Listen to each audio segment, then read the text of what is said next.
Major Music. Alright, I'd like to welcome everybody back to Major Music TV. It's your boy D Dot coming at y'all again with another video this week.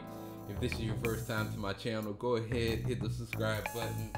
Talk about all things music production. Sometimes we go over gear, apps, plugins, whatever that looks like.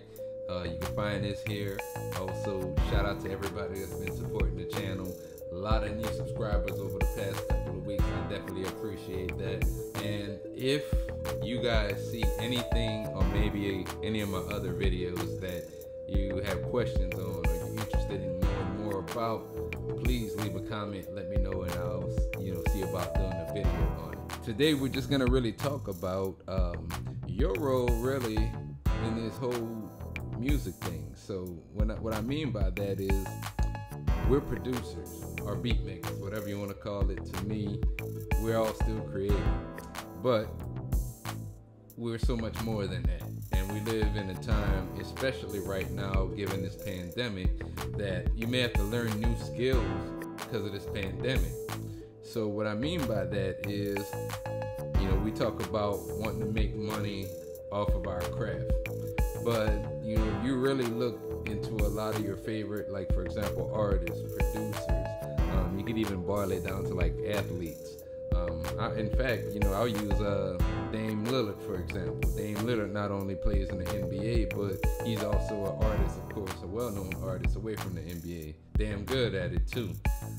So, in essence, that's two streams of revenue right there. Now, I'm not saying everybody should be compared to Dame, but what I say is, as a producer, learn how to do some things outside of what you maybe normally do. So I'll give you an example of that. Learn graphic design. Maybe, whether you're on a computer or an iPad, there are several great graphic designing apps that you can do things like put together flyers or album covers or whatever that looks like. The second thing, maybe also get into photography. I know, like, a lot of you guys, you may have a separate camera, but I mean, in 2020 you have a lot of, whether you're on the Android side, whether you're on the iPhone side, like myself, there are several great options for video. I think a lot of times a lot of people be sleeping on using their phones to shoot their content, but that's all you have. That's all you have. And we're not talking about like late 2000s or whatever, before 2010, where you might have had a iPhone 4 or you might have had a Nokia. A lot of our devices now can shoot up to 4K resolution.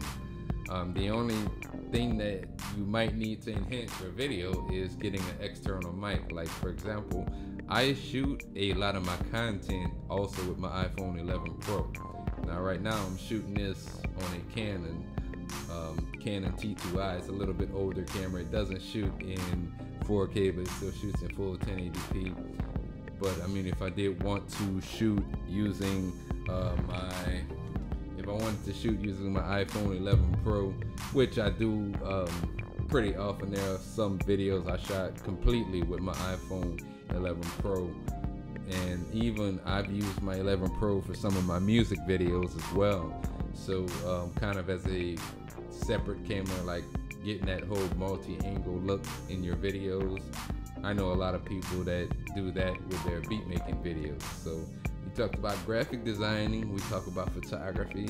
Also, I know a lot of you guys may also, speaking of videos, you may shoot music videos on the side. I know a lot of producers that rap. I'm a producer that raps, but I also can shoot my own videos as well. In fact, I probably shot the majority of the videos that you see on YouTube from me. It's something that it may take you a little while. I mean, I remember this was probably around 2010, but now my video for Where They Do That At, that was actually like the second video I shot. But that was shot with a different camera, and I actually edited that video inside of iMovie on Mac around that time.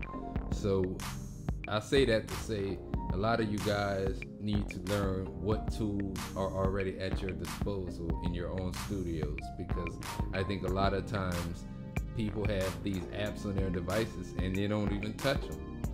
And you know, the same thing, I don't want to drift too far off a topic here, but same thing like, for example, with GarageBand. A lot of people don't use it because it's free and they don't think it's really a good program.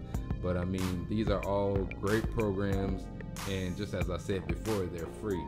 So I mean, if you're trying to start off from somewhere, start off maybe on iMovie. I mean, you can use it on your iPhone, your iPad, and then of course it comes on all the Macs as well.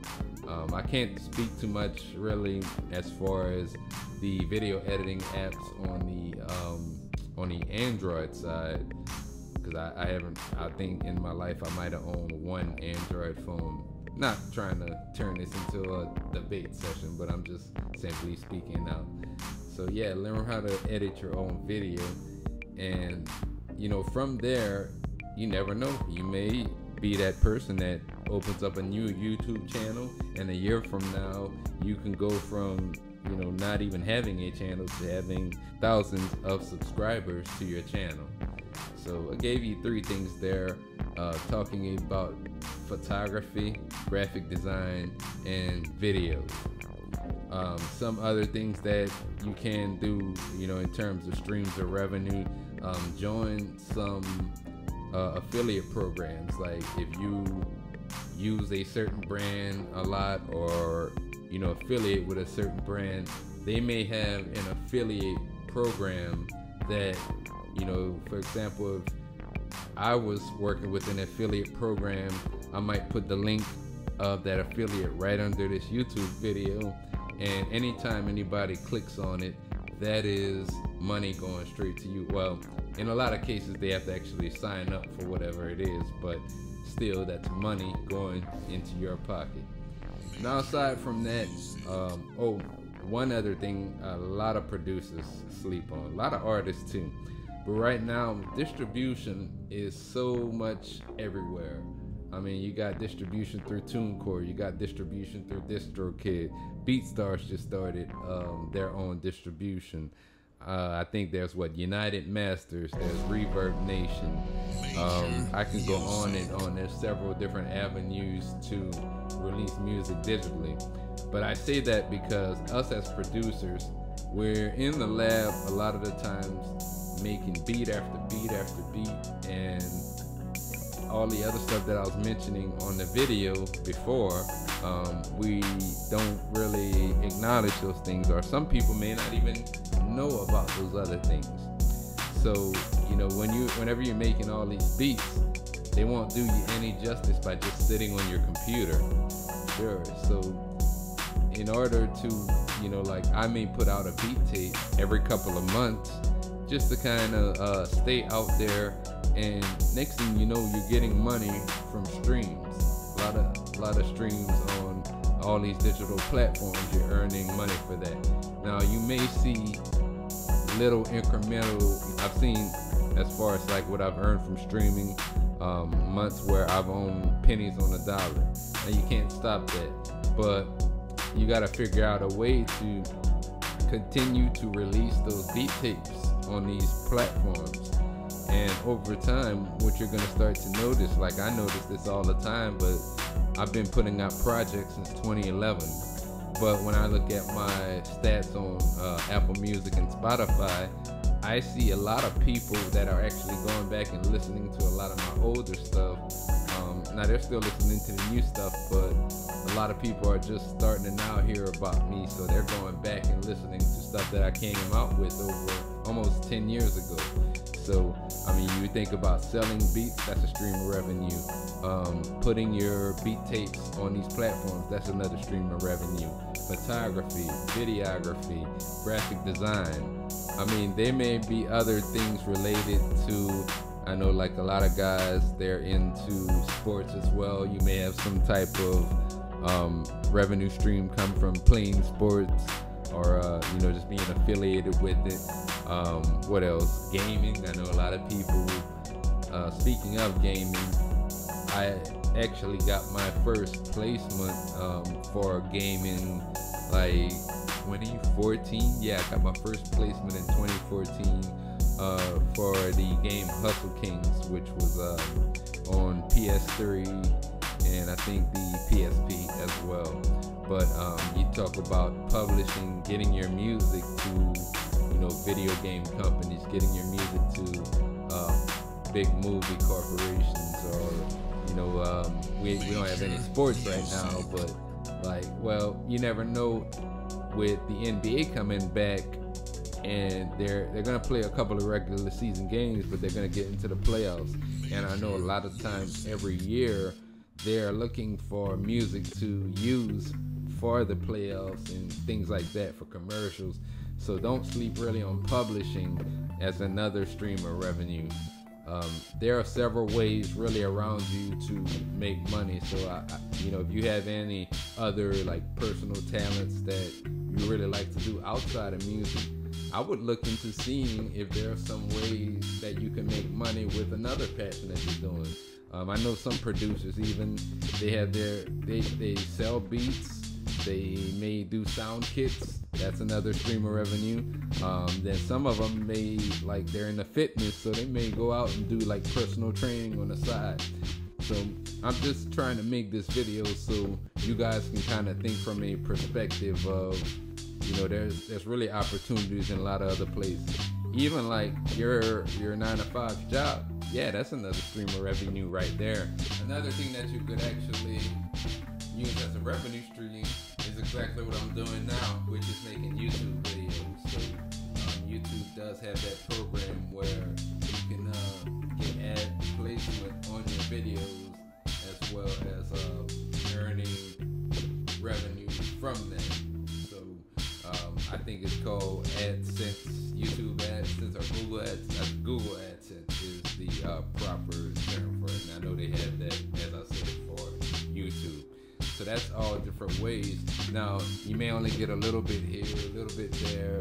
You may not be banking everywhere, but the thing is, in the end, you're still having money coming in. You're still having, whether it's a little bit or whether it's a lot, you're still having money coming in. So you can see the potential of how you can earn more by doing so. I just really wanted to do this video because, you know, the times we're living in, there's a lot of uncertainty. I know people that got furloughed, laid off, all kinds of things. And going forward, we don't know really how this world's gonna turn out 6 months from now, a year from now. So it's really good to start preparing yourself now. And even you younger guys who, you know, still got a you know, whole future ahead of you.